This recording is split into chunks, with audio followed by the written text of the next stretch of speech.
జిల్లా వచ్చిన కలెక్టర్ కార్యాలయం కూడా వస్తుంది. ఆ మాత్రం ఇంగిత కూడా లేకుండా మనం జిల్లా ఇచ్చుకున్నాం, కలెక్టరేట్ కట్టుకుంటూ వచ్చి కాంగ్రెస్ కార్యకర్త కూర్చొని చెప్పనే మాట ఎంతవరకు సభ ఉంటున్నా. నీవు అసలు జిల్లాని ఇవ్వలేని మన్నించండి అన్న మీరు మా ప్రజల పోరాడుతున్న వచ్చిన జిల్లా వల్ల వచ్చినటువంటి అభివృద్ధిని నేను చేసిన గొప్ప చెప్పుకుంటే ఎట్లా అంటున్నా. ఇది నేను ఆనాడు యారు ప్రజలు కోరుకునేది, ఈ ప్రాంతంలో నేతన్నలు కోరుకునే యారుంటి తీసుకొస్తే నువ్వు అభివృద్ధి చేసినట్టుగా మేము భావిస్తుంటాం. ఈరోజు ప్రజలు కోరుకునేదేలే. జిల్లా వచ్చిన తర్వాత జిల్లాకు రావాల్సినటువంటి మౌలిక వసతులు, జిల్లాకు కావాల్సిన జిల్లా కేంద్రం ఉండవలసినటువంటి ఆర్గనైజేషన్స్ వస్తే దాన్ని గొప్పగా చెప్పుకుని ప్రయత్నం చేస్తే నేను మొదటి నుంచి కూడా చెప్తున్నా. అది కాదు, అది అది ఆ జిల్లా వచ్చింది కాబట్టి అన్ని రావడం జరిగింది అన్నమాట. ఆ రోజు కూడా చెప్పినాం, ఈ రోజు కూడా అదే చెప్తున్నాం. మేము ప్రజలకు అవసరం ఉన్నట్టు తీసుకోవడం కోసం ప్రయత్నం చేస్తున్నాం. మేము ఆడంబరాలు కూడా లేదు మీలాగా. ఈ రోజు గౌరవ ముఖ్యమంత్రి విమర్శించడం, కలెక్టర్ విమర్శించడం, ఎవరు మాట్లాడినా తులనాడడం అనేది సరికాదు. రాబో రోజుల్లో తన భాషను మార్చుకోవాల్సినటువంటి అవసరం ఉందన్నమాట. వ్యక్తిగా గౌరవిస్తాం. మీరు ఒకటంటే మీరు రెండంటారు. మీరు మా వైపు వేలు చూపిస్తే 4 వేళ్లు నీ వైపు ఉంటున్నాయి. జాగ్రత్త అనే మాట సందర్భంగా చెప్పేటువంటి మేము ప్రయత్నం చేస్తా ఉన్నాం. ఈరోజు వారు మాట్లాడిన మాటలు నేను నిన్న హైదరాబాద్ లో కూడా మాట్లాడలేదు. సిఐడి పైన విచారణ జరపాల్సి, సిఐడి ద్వారా విచారణ జరిపించడానికి కూడా కోరడం జరుగుతా ఉంది.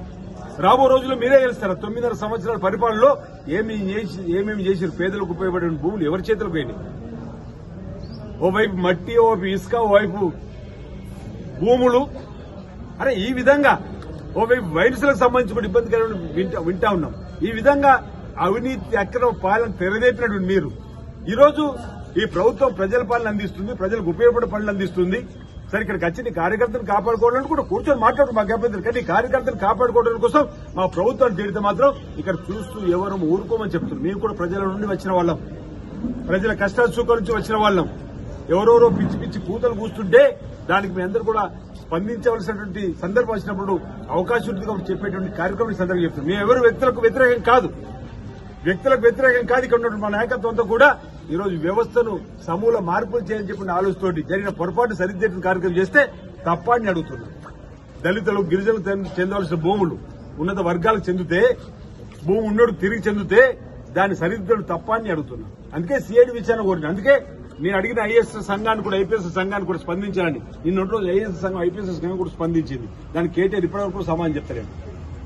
ఈరోజు మన సిరిసిల్ల ప్రాంతానికి సంబంధించినటువంటి పరువు పోకుండా కూడా కాపాడాల్సిన భాష తీరు వల్ల మన ప్రాంతానికి సంబంధించినటువంటి వాళ్ళకు కూడా ఇబ్బంది కాకుండా చూడవలసిన బాధ్యత, చూసుకోవాల్సిన బాధ్యత కూడా ఆయన పైన ఉందని మాట ఈ సందర్భంగా చెప్తూ, మేము వ్యక్తిగతంగా ఎవరిని కూడా ఏనాడు తులనాడే కార్యక్రమం చేయలేము, భవిష్యత్తుకు చేయబోము.